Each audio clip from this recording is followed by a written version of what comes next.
Hey guys, Ken here, Ken Small Engines. This is going to be a quick fix on an electric starter for a snowblower. A lot of times the people will say that it doesn't work. In this case, it worked. It's just that when the guy, gotta get my hand out of there, there you go. When the guy would plug in the extension cord, it would automatically turn on without him switching it on. So that sort of made him a little bit nervous. So take a look, see what you think.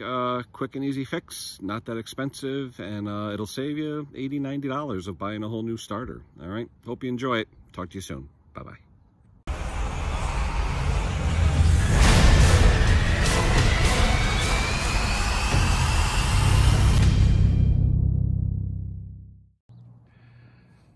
Okay guys, Ken Small Engines. Another tip, this one's about electric starters on snow blowers. I see a lot of these starters. These are the ones that come on the Chanda engines, on the MTDs, on the Craftsman. I think it's a Powermore engine if I'm not mistaken. And the problem that this guy has with it is every time he would go to plug the extension in, okay, he'd go to plug it in, okay, the button didn't work, meaning the minute he went to go plug the cord in, it would automatically start. So something was wrong with the button, okay?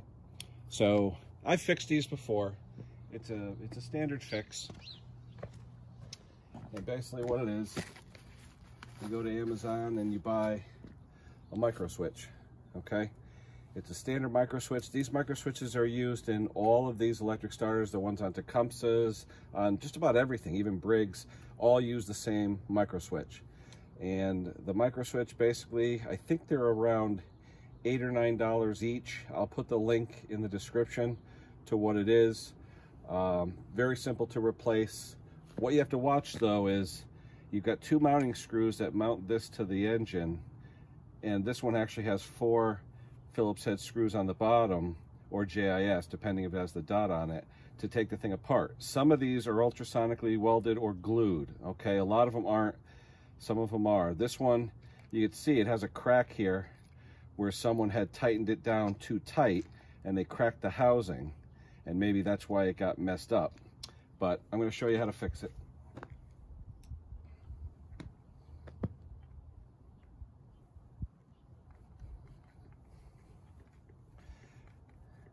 Yeah, I could use my impact gun, but you know, sometimes manual tools are just as good.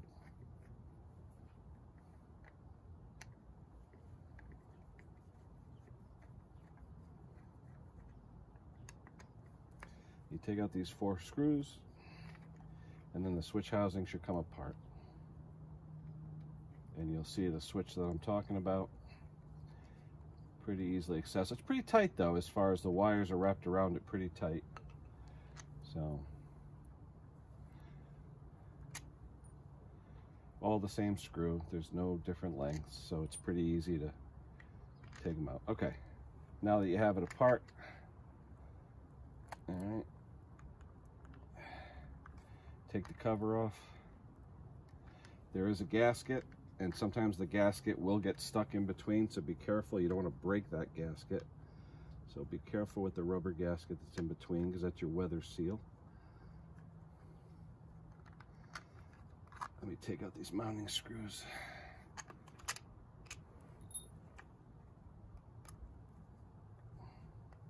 Okay. There you go. You can see the switch. Okay.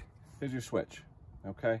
Now this switch was sticking, and you can see, I think you can see, basically it's in there tight. Okay. You have your plug, you have your wires, it's pretty tight, but you have the one end of the switch that curls up is on this side, and the one end that's straight is on this side. So that's the way the switch goes. Okay. So basically you take out this grommet that holds on the plug, and your switch is free. Very simply, unplug the straight end, unplug the flipped up end, replace the flipped up end, replace the straight end, stick it back into the housing against the red button, put your plug back in, and that's it. That's all there is to this fix, okay? Now you take your housing, you put your housing back on it. All right, I just want to make sure the gasket looks okay. Yeah, looks okay. So you put it back on. You take your 4 screws.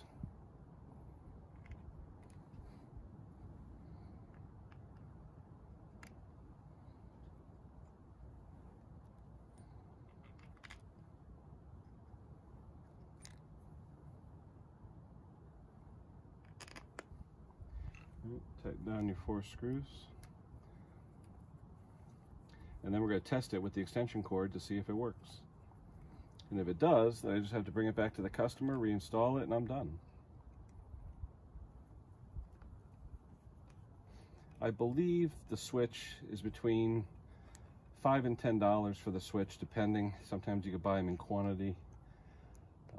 I usually buy 2 at a time, because whenever I use one, I always have the need for a second, so I usually buy them in a pair. Okay.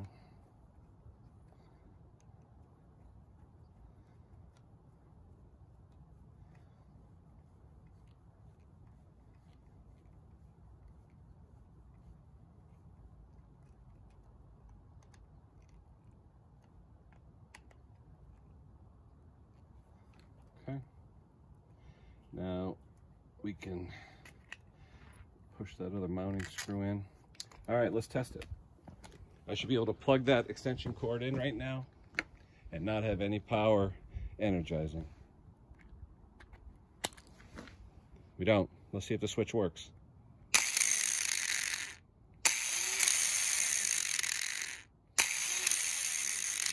That's it, guys. Simple fix.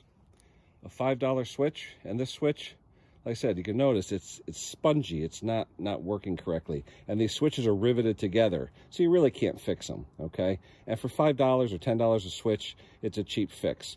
So that'll be it for the quick tip for today. If you have problems with these starters, very simple.